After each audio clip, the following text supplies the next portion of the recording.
의지의 역할이라고 하는 제목으로 함께 하나님의 말씀에 은혜를 나누어 보고자 합니다. 우리는 가족일 때에 가족은 서로가 서로를 찾죠. 부모도 자녀를 찾고 자녀도 부모를 찾습니다.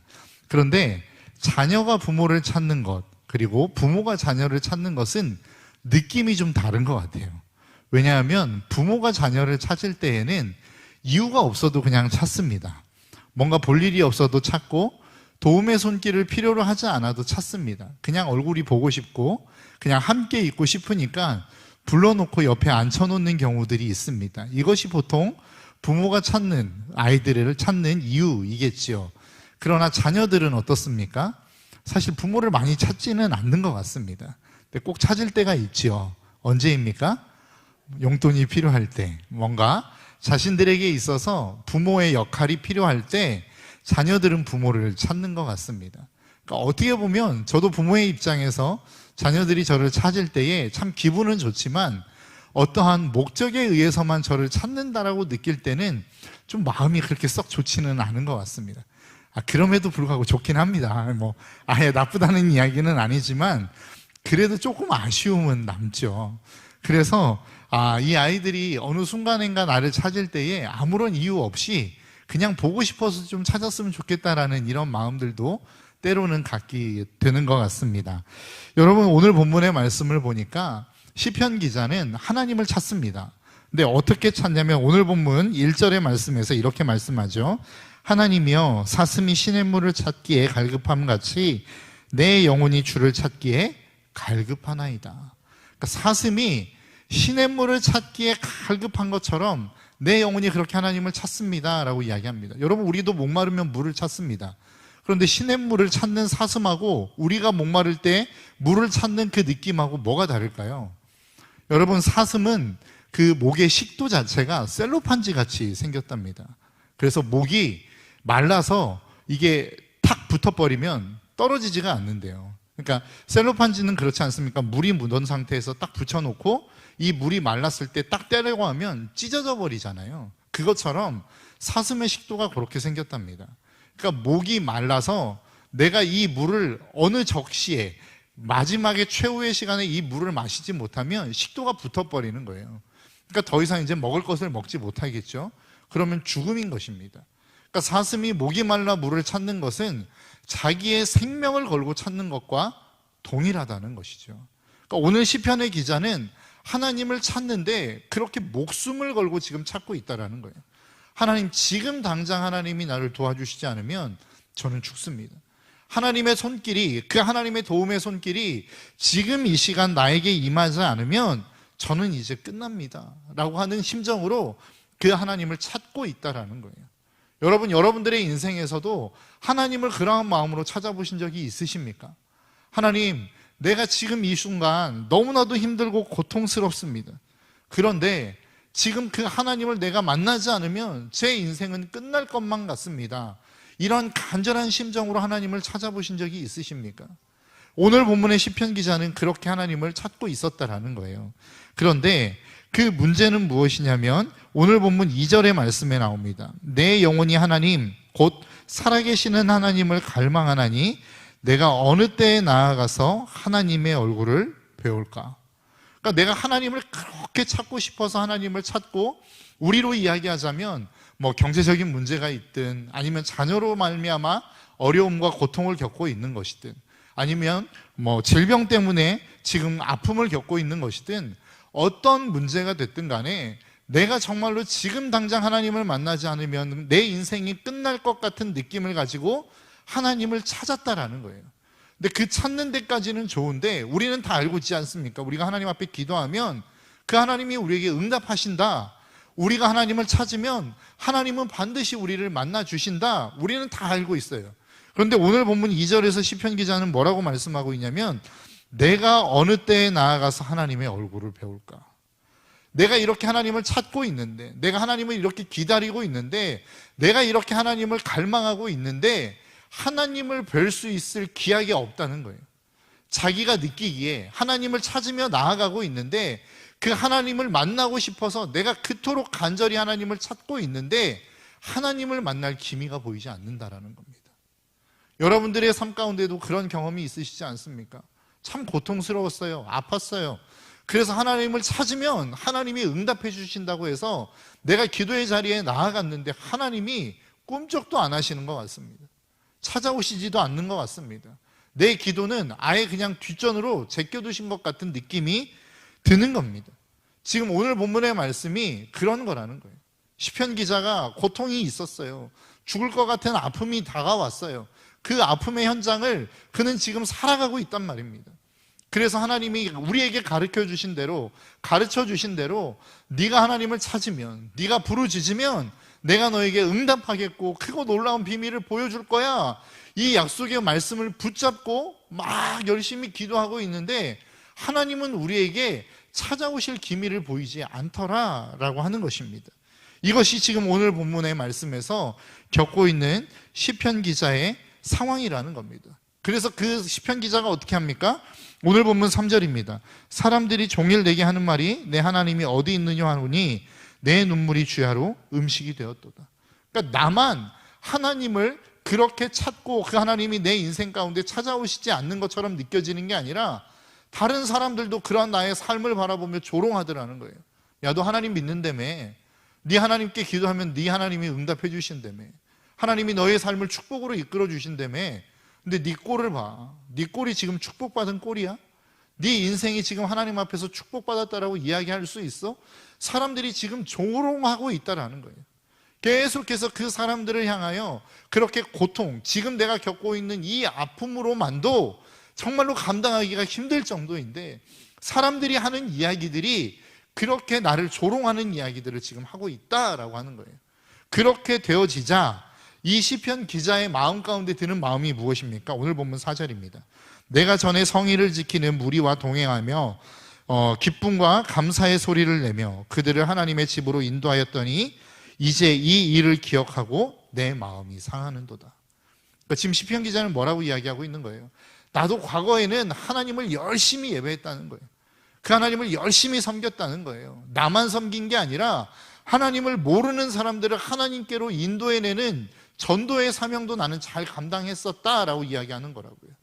그런데 내가 이런 고통과 이런 아픔을 겪다 보니까 이게 아무런 부질이 없는 것처럼 느껴지더라는 거예요. 야, 내가 지금까지 하나님을 위해서 산 게 얼만데, 내가 하나님을 위해서 봉사한 게 얼마고 헌신한 게 얼만데 하나님이 어떻게 나한테 이렇게 하실 수 있어? 야, 내가 그때 그렇게 많은 사람들을 하나님의 집으로 인도해냈는데 이 꼴이 그 결과야? 그렇다면 내가 하나님을 믿을 이유가 뭐야? 라고 지금 이야기하고 있다는 거예요. 야, 그토록 내가 하나님을 잘 섬겼는데, 그렇게 내가 많은 사람들을 하나님께로 인도해냈는데, 그렇게 내가 열정적으로 하나님을 찬양했는데 내가 이 상황을 보니 그때 모든 상황들이 너무 후회가 돼 라고 이야기하는 거라고요. 여러분들은 그런 상황이 없으셨습니까? 여러분들이 인생을 살아오면서, 여러분들이 믿음 생활을 해오시면서 하나님을 향한 열심을 냈어요. 내가 할 수 있는 최선을 다했다라고 자부할 수 있어요. 나만 그렇게 생각하는 게 아니라 내 주변의 사람들도 야, 너만한 믿음 내가 만나본 적이 없어. 야, 넌 정말로 대단한 믿음의 소유자인 것 같아 라며 그 모든 신앙들을 지키며 살아왔다는 거예요. 그런데 문제는 뭐냐면 오늘에 있어서의 그 결과를 놓고 보니까 이 고통 속에서 내가 그 하나님을 부르짖어도 하나님은 응답도 안 하는 것 같고, 지금까지 내가 믿었던 그 하나님은 아무런 내 인생 가운데 의미가 없는 것처럼 느껴지는 상황들을 지금 이 시편 기자는 맞이하고 있다는 겁니다. 우리의 삶 가운데도 그러한 삶을 늘 경험하는 경험들이 있을 수 있어요. 왜냐하면 그것이 어찌 보면 우리의 인생의 믿음을 성장하게 만드는 성장통이기 때문에 그렇습니다. 여러분, 하나님을 믿으십니까? 말씀 사경회 때 그런 말씀 하셨죠. 하나님의 말씀이 머리에서 가슴으로 내려와야 된다. 우리는 하나님에 대해서 잘 알고 있어요. 그리고 그 말씀에 대해서 동의하고 있습니다. 이 자리에 내가 하나님 앞에 기도하면 하나님이 우리의 삶 가운데 그 기도에 응답하십니다 라고 하는 말씀을 모르시는 분이 누가 있어요? 그리고 이 말씀에 대해서 동의하지 않는 분이 누가 있냐고요. 그런데 실질적으로 여러분들의 인생 가운데 그 말씀을 붙들고 기도하십니까? 어려움이 있을 때마다 다른 누군가를 찾아가기 이전에 하나님 앞에 엎드리는 기도가 여러분들의 삶 가운데 있느냐 말이에요. 말씀도 마찬가지입니다. 우리가 말씀에 순종하면 하나님의 축복을 받는다라는 거 다 알고 있어요. 그리고 그 이야기에 대해서도 동의하고 있단 말이죠. 그런데 실질적으로 하나님의 말씀과 내 이익이 부딪힐 때에 우리가 과연 하나님의 말씀을 선택하고 있느냐는 거예요. 하나님의 말씀을 선택하는 것보다 지금 당장의 내 유익을 선택하는 경우들이 훨씬 많지 않더냐라고 하는 것입니다. 그러니까 우리는 하나님을 다 알고 있고 그 말씀에 대해서도 동의하고 있어요. 그런데 실질적으로 우리가 하나님의 말씀을 믿고 있느냐는 그 다음의 이야기라는 겁니다. 오늘 본문에서 하나님이 왜 이런 일들을 우리에게 허락하실까? 내가 하나님을 위해서 열심히 살았는데, 그 하나님을 위해서 하나님의 기쁨이 되기 위해서 최선의 삶을 살았는데, 내 어려울 때에, 내 힘들 때에, 내가 가장 고통스러운 그때에 왜 하나님은 침묵하시는 것처럼 느껴지는가라고 하는 거예요. 여러분, 자녀들을 키우다 보면 자녀들이 어느 날 갑자기 아빠 나 무릎이 너무 아파 뭐 이런 때가 있지 않습니까? 그럼 여러분 뭐라고 이야기하시나요? 성장통이야, 너 키 크려나 보다, 이렇게 이야기하잖아요. 그 얘기가 뭐예요? 우리의 믿음 안에도 우리의 믿음이 성장하려면 성장통이라는 게 반드시 필요하다는 거예요. 내가 알고 있는 하나님에 대한 지식, 그리고 내가 동의하고 있는 그 하나님의 말씀에 대해서 내가 실질적으로 그 말씀을 경험해 보지 않으면 내 삶에 고통이 찾아올 때에, 내 마음에 문제가 생길 때에, 우리의 삶에 어려움이 찾아올 때에, 오늘 시편 기자와 같이 지금 당장 하나님이 내 인생 가운데 간섭하시지 않으면 내 인생이 끝장날 것만 같은 그 상황을 맞이할 때에 우리가 하나님의 말씀을 붙들기가 어렵다는 거예요. 우리의 믿음의 성장이라고 하는 것은 이러한 수많은 과정들을 통해서 얻어지는 결과물인 것입니다. 히브리서 11장 6절의 말씀에 보면 그렇게 말씀하죠. 믿음이 없이는 하나님을 기쁘시게 할 수 없대요. 그런데 그 하나님께 나아가는 자에 대한 믿음이 두 가지랍니다. 첫 번째는 그가 계신 것을 믿어야 되는 것이고, 두 번째는 그를 찾는 자들에게 상 주시는 이심을 믿어야 된다는 거예요. 믿음은 두 가지예요. 하나님의 살아계심을 믿는 것, 이거는 내가 하나님을 인격적으로 경험하는 한 번의 경험을 통하여 우리의 삶 가운데 들어오는 것입니다. 그런데 내가 그 하나님을 찾을 때마다 하나님이 이 찾는 것에 대한 보상을 우리에게 주신다라고 하는 이 하나님의 성품에 대한 믿음은 한순간에 생기지 않는다고요. 수많은 우여곡절과 수많은 하나님에 대한 의심과 진짜 내가 이 하나님을 따라가도 되나? 라고 하는 이 의심의 연속과 반복 속에서 하나님이 나에게 지속적으로 보여주신 신뢰의 모습을 통해 우리의 삶에 하나님을 향한 믿음과 신뢰가 생기는 거란 말이죠. 그러니까 그 과정 속에서 그런 과정을 믿음의 과정이라고, 그것이 믿음의 성장의 과정이라고 한다면, 이 믿음의 성장의 과정 속에서 우리가 반드시 거쳐야 되는 게 뭐예요? 하나님에 대한 의심인 것입니다. 진짜 내가 하나님을 따라가도 괜찮나? 내가 진짜 그 하나님을 믿고 따라가도 괜찮은 존재인가? 내 인생을 통째로 맡겨도 괜찮을 만한 분인가? 이 검증이 반드시 있어야 된다는 거예요. 여러분들 안에 이 검증이 있으십니까? 저는 태어나서부터 모태신앙이어서 한 번도 하나님을 의심해 본 적이 없습니다. 여러분, 가장 위험한 사람입니다. 그 사람은 언젠가 그 인생 가운데 고난이 찾아올 때 하나님을 버려볼 가능성이 높은 인물이기 때문에 그렇습니다. 그 인생 가운데 믿음이 검증되지 않았기 때문에 그래요. 내가 아무리 어려운 고통과 고난 속에 있다 할지라도 이 하나님이 나의 손을 놓지 않고 계셨다라고 하는 이 검증과 경험이 없는 사람은 고난 가운데 나아갈 때 반드시 하나님의 손을 놓게 되어 있습니다. 여러분, 오늘 시편 기자의 이 고통 가운데 하나님이 침묵하시는 이유는 저는 여기 있다고 봅니다. 여러분, 우리의 삶 가운데 믿음이 성장해 가기를 원하십니까? 그 하나님이 우리의 삶을 날마다 이끌어 가시는 데 있어서 내 삶을 하나님이 마음껏 움직이실 수 있도록 내 삶을 내어드리는 그 믿음의 자리로 나아가기를 원하십니까? 그러면 오늘 시편 기자가 겪었던 이 고난과 고통을 반드시 거쳐야 된다는 거예요. 이 고난과 고통 없이, 이 믿음에 대한 의심 없이, 이 믿음에 대한 검증 없이 하나님을 믿는다라고 하는 것은 가짜일 수 있습니다. 여러분들의 삶 가운데 이 가장 하나님을 향한 믿음, 그리고 이 하나님에 대한 신뢰에 대한 이 검증이 꼭 있는 저와 여러분들의 삶이 되시기를 주님의 이름으로 축복합니다. 그럼 이 믿음의 검증 과정에서 우리가 이 믿음을 내 것으로 소유할 수 있는 방법이 뭐냐는 거예요.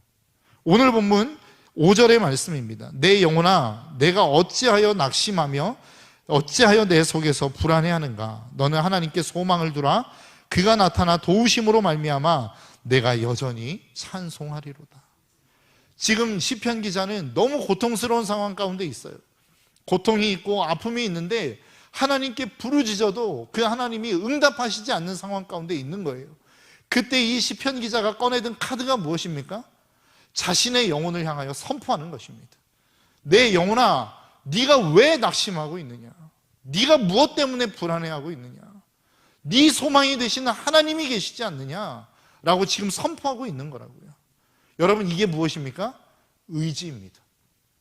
그러니까 내가 의지로, 내 감정으로, 내 느낌으로 지금 내가 있는 상황 속에서는 하나님이 계시지 않는 것 같아요. 하나님이 역사하시지 않는 것 같다고요. 그 하나님이 나를 전혀 사랑하지 않는 것 같아요. 그때 시편 기자가 하는 일이 뭐예요? 자신의 의지를 가지고 자기가 가지고 있는 지식을 선포하기 시작하는 거라고요. 야, 네 영혼이, 내 영혼이 지금 두려워할 게 뭐예요? 하나님이 나와 함께하고 계시는데, 하나님이 나와 동행하고 계시는데 네가 낙심할 이유가 뭐야? 내 영혼아, 그 하나님을 봐라 라고 지금 그 영혼에게 명령하고 있는 거라고요. 여러분, 우리는 믿음을 감정이라고 생각합니다. 확신이라고 생각합니다. 느낌이라고 생각합니다. 맞아요. 느낌입니다. 하나님이 우리에게 주시는 그 확신이 있으면, 이게 믿어지면 아무런 의심 없이 그 하나님이 믿어지는 확신이 우리 마음 가운데 있습니다. 그 느낌이 우리 가운데 있을 수 있어요. 그러나 믿음의 성장 과정에서는 이 느낌이 우리의 삶 가운데 있지 않을 수 있단 말이에요. 그때 우리가 발휘할 수 있는 믿음이 뭐예요? 의지를 동원하는 것입니다. 믿어지지 않는데, 내 삶 가운데 이것이 확신이 되어지지 않는데, 어떤 상황을 봐도, 어떤 경험을 봐도, 어떤 사람의 조언을 들어도 이것이 다 불가능하다라고 이야기하는데 하나님의 말씀만큼은 그렇게 이야기하지 않을 때에 우리의 의지를 들여서 그 말씀을 붙드는 것, 이게 의지고 이게 믿음이란 말이죠. 여러분들은 이 믿음을 가지고 계십니까? 여러분, 우리가 믿음을 갖기 어려운 이유가 뭐예요? 느낌에 흔들리기 때문에 그렇습니다. 상황에 흔들리기 때문에 그렇습니다. 그렇기 때문에 내가 아무리 의지를 드리고 싶어도 이 의지적으로 하나님의 말씀이 잘 안 붙들어지는 거예요. 우리가 하나님의 말씀의 검증 과정을 거쳐서 하나님이 나에게 어떤 말씀을 하시던 하나님 알겠습니다, 내가 그렇게 순종하겠습니다 라고 나아가기까지 우리에게 필요한 건 뭐예요? 의지를 들여 그 하나님이 우리의 삶 가운데 내 의지를 들여 하나님의 말씀에 순종했을 때에 그 하나님이 우리에게 어떻게 역사하시는지를 보는 자리로 나아가는 것이 우리에겐 필요하다라는 거예요. 그래서 그때까지 우리의 삶 가운데 끊임없이 동원해야 되는 게 뭐예요? 바로 우리의 삶의 의지라는 것입니다. 여러분, 아브라함을 보십시오. 창세기의 말씀을 보면 아브라함에게 하나님이 내가 너에게 사라를 통하여 아들을 주겠다 라고 말씀하셔 놓고 몇십 년 동안을 아이를 주지 않아요. 그리고 99세 때 찾아오셔서 내년 이맘때에 내 아내 사라가 아이를 낳을 것이다 라고 이야기해요. 말도 안 되죠. 아브라함도 그렇고 처음에는 사라도 그렇고 믿지 않았습니다. 그런데 그것을 보면 하나님도 그것이 불가능하다라고 생각하셨던 것 같아요. 여러분, 로마서 4장 18절의 말씀에 이렇게 기록하고 있습니다. 아브라함이 바랄 수 없는 중에 바라고 믿었으니 이는 내 후손이 이와 같으리라 하신 말씀대로 많은 민족의 조상이 되게 하려 하십니다. 여러분, 이게 무슨 이야기예요? 아브라함이 바랄 수 없는 중에 바랬대요. 성경의 말씀입니다. 아브라함의 이야기가 아니에요. 그러니까 성경의 저자가 봐도 야, 아브라함 저 상황에서 어떻게 아이를 가질 수 있다라고 믿을 수 있지? 라고 했다는 거예요. 누구 하나 이것이 아이가 생길 수 있어 라고 하는 믿음을 가질 수 있는 조건과 상황을 하나도 갖추지 못했었던 상황이었다라는 거예요. 아브라함은 그런 상황에서 하나님을 향한 믿음을 가졌다라는 것입니다. 이때 믿음이 무엇일까요? 그 의지를 들여서 그렇게 아이를 낳을 수 있도록 열심히 노력했던 그의 생활이 있었겠죠. 삶이 있었겠죠. 이게 아브라함의 믿음이었다라는 거예요. 여러분, 우리의 삶으로 돌아봐 볼까요? 우리의 삶을 돌아봐서 우리가 어떤 하나님의 말씀이 우리의 삶 가운데 주어졌어요. 그 말씀이 주어졌는데 그 말씀이 이해가 안 돼요. 상황이, 그 말씀이 이루어질 것 같지 않은 상황인 거예요. 아무리 내가 머리를 굴려보고 통밥을 굴려보고 모든 자료를 다 수집해서 모아봐도 이 상황은, 이 하나님의 말씀이 절대 이루어질 것 같지 않은 상황이었단 말이죠. 그 상황 가운데 우리가 발휘할 수 있는 믿음이 무엇입니까? 내가 의지를 들여 그 하나님의 말씀이 있는 자리로 내 발걸음을 한 걸음 한 걸음 내딛는 것입니다. 여러분, 이게 믿음이에요. 여러분, 이것이 우리가 가질 수 있는 믿음의 능력이라는 것입니다. 근데 이 믿음이 믿음되기 위해서 우리의 삶 가운데 하나님이 주신 축복이 있는데 그게 바로 의지라는 거예요. 그 의지를 동원해서 우리는 믿음의 자리로 나아갈 수 있어야 된다는 것이죠. 여러분, 하나님이 주신 우리의 의지, 이 의지를 여러분 무엇을 위해서 쓰고 계십니까? 로마서의 말씀에 보면 육신의 사람과 영의 사람을 구별해서 말씀하고 있죠. 육신의 사람은 그 자신의 정욕대로 살아가는 사람입니다. 그러니까 의지를 자신이 원하는 대로, 자신의 느낌이 가는 대로, 자신이 감정이 가는 대로 그 의지를 사용하는 사람이 육에 속한 사람이요, 영에 속한 사람은 어떤 사람이라는 거예요? 그 하나님의 말씀 앞에 내 자신을 복종시킴으로 말미암아 그 의지를 들여 하나님의 말씀에 순종의 자리로 나아가는 것이 영의 사람이라고 성경은 우리에게 말씀하고 있는 것입니다. 여러분, 우리의 삶 가운데 많은 믿음의 삶을 살아가면서 하나님이 우리에게 주시는 확신도 중요하고 느낌도 중요하고 감정도 중요하죠. 우리가 많은 은혜 받아야 된다라고 이야기하지 않습니까? 그러니까 많은 은혜를 받는 데 있어서 우리는 보통 은혜 하면 떠올리는 게 뭐예요? 눈물 아닙니까? 저는 그렇거든요. 저는 그랬었어요.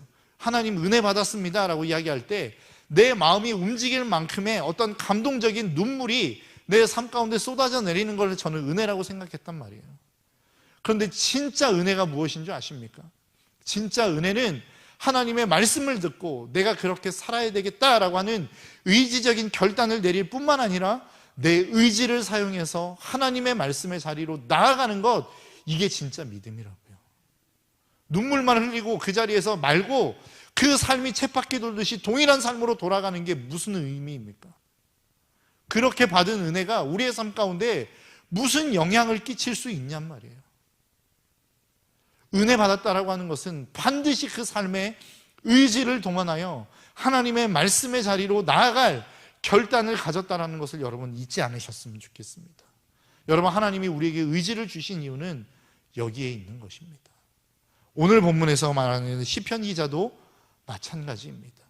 우리의 삶 가운데 수많은 고통이 찾아올 수 있어요. 아픔이 찾아올 수 있어요. 하나님이 그 상황 가운데 전혀 응답하시지 않는 것 같은 느낌이 들 수 있어요. 여러분, 느낌을 붙잡지 마십시오. 상황을 바라보지 마십시오. 하나님이 끊임없이 우리에게 강조하는 게 뭐예요? 내가 너희에게 말하였음에도 불구하고 내 이야기를 듣지 않았다는 거 아니에요? 하나님이 이스라엘 백성들을 늘 책망하실 때마다 한결같이 하셨던 말씀 아닙니까? 내가 너희에게 말하였어도 너희는 듣지 아니하였다라는 거예요. 듣지 아니하였다라는 이야기가 귀로 안 들었다는 이야기입니까? 아니요, 듣고 흘려보냈다는 거예요. 그 듣는 순간 감동은 받는 사람이 있었을 수 있겠죠. 그러나 삶의 변화가 없었다는 거예요. 그 얘기는 무엇입니까? 그 인생의 의지를 동원하지 않았다라는 것입니다. 여러분들의 인생 가운데 하나님이 주신 의지, 이 의지를 악한 데 사용하지 않는 저와 여러분들의 삶이 되셨으면 좋겠습니다. 하나님이 주신 의지를 그 하나님의 말씀 앞에 순종하며 나아가기 위한 도구와 수단으로 사용하셔서 날마다 이 의지가 동원될 때마다 내 삶 가운데 하나님의 역사가 나타나고, 이 의지를 내가 활용할 때마다 우리의 인생 가운데 그 하나님을 향한 믿음이 성장해가는 이 놀라운 축복의 삶을 살아낼 수 있는 저와 여러분들의 삶이 되시기를 주님의 이름으로 축복합니다. 함께 기도하겠습니다.